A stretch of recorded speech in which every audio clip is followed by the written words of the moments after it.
বাংলাদেশে স্পোর্টস বাইকের কথা বললে তরুণদের পছন্দ তালিকায় সবার প্রথমে কিন্তু একটা বাইকেরই নাম আসে, ইয়ামাহা R15।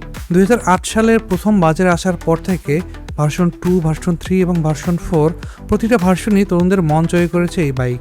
বিশেষ করে এর লুক, দারুণ হ্যান্ডেলিং আর দুর্দান্ত পিকআপের কারণে এটি আজও সবার পছন্দের শীর্ষে। কিন্তু ভার্সন 4 আসার পর বেশ কিছুদিন পার হয়ে যাওয়ার পরও বাইকারদের মনে এখন একটাই প্রশ্ন, ইয়ামাহা R15 ভার্সন 5 কি সত্যি আসছে? আর আসলেও এই বাইকটিতে কী কী ফিচার পরিবর্তন হতে পারে আর আমাদের দেশে এটি কবে নাগাদ দেখা যেতে পারে? আজকের ভিডিওতে আমরা কোনো কঠিন টেকনিক্যাল শব্দ ছাড়া একদম সহজ ভাষায় এর সব প্রশ্নের উত্তর জানব। ভিডিওটি না টেনে শেষ পর্যন্ত দেখতে থাকুন। ইয়ামাহা সবসময় চেষ্টা করে তাদের এই 150 সিসির বাইকে বড় বড় সুপার বাইকের টেকনোলজি দিয়ে দিতে।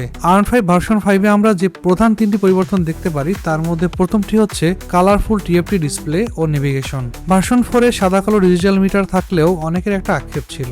ভার্সন 5-এ স্মার্টফোনের মতো রঙিন TFT স্ক্রিন যুক্ত হতে পারে, ফলে মিটারে সরাসরি গুগল ম্যাপ বা টার্ন বাই টার্ন নেভিগেশন দেখা অনেক সহজ হয়ে যাবে। দ্বিতীয়টি হচ্ছে রাইডিং মোড।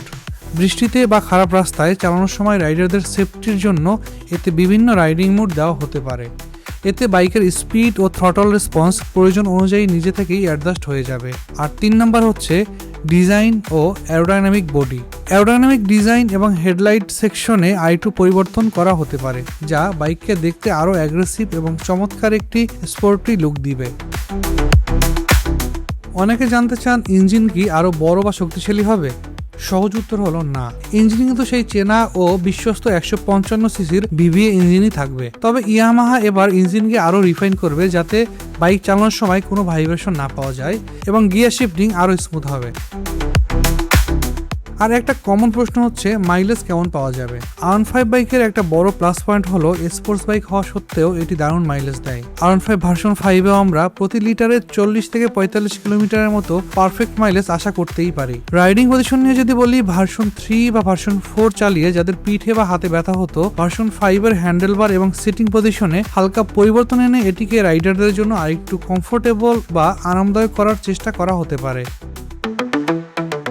এখন আসি সবচেয়ে আসল প্রশ্নে, R15 ভার্সন 5 কবে আসছে আর দাম কেমন হতে পারে? ইয়ামাহা সাধারণত 3 থেকে 4 বছর পর পর বাইকের জেনারেশন চেঞ্জ করে। সেই হিসাবে R15 ভার্সন 5 বৈশ্বিক বাজারে উন্মোচিত হতে আরো কিছুটা সময় লাগবে। আন্তর্জাতিক বাজারে আসার পরেই কেবল আমাদের বাংলাদেশে অফিসিয়ালি দেখা মিলবে। আর দামের কথা বললে, রঙিন TFT মিটার এবং নতুন ফিচারের কারণে ভার্সন 4-এর চেয়ে এর দাম কিছুটা বেশি হতে পারে। তবে বাংলাদেশের লোকাল অ্যাসেম্বলিং এর কারণে দাম সাধারণ বাইকারদের নাগালের ভেতরেই রাখা হতে পারে।